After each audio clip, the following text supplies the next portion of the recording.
Hi guys, so for today's video ay magkakaroon po ulit tayo ng panibagong unboxing but this time hindi po ito mga plants kundi mga pots po. So dating gawi, i-rate po natin sila from scale 1 to 10. 1 is the lowest and 10 is the highest score para sa maganda.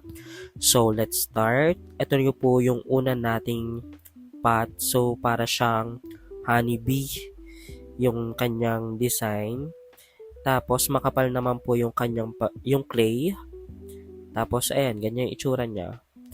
Bagay na bagay siya dun sa plant na itatanim ko sa kanya. So, for this one, 10 over 10 yung score ko. Tapos, ito naman guys, maganda rin to as shallow pot. So, yung score ko dito din ay 10 over 10. At saka yung mga clay pot nila, makakapal, hindi yung mga maninipis na madaling mabasag. So, kaya nagustuhan ko din tong mga pots na to.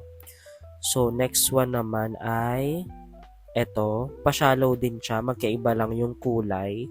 Nakalimutan ko na kung iisang set to or separate ko silang nabili. So, ayan guys, 10 over 10 din yung score ko dito. Tapos, ayan. Ay, parang set ko nga siya nabili.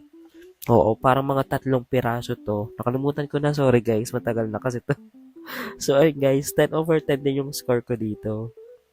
Kasi, ayan, as of now, hindi naman kumukupas yung paint nila.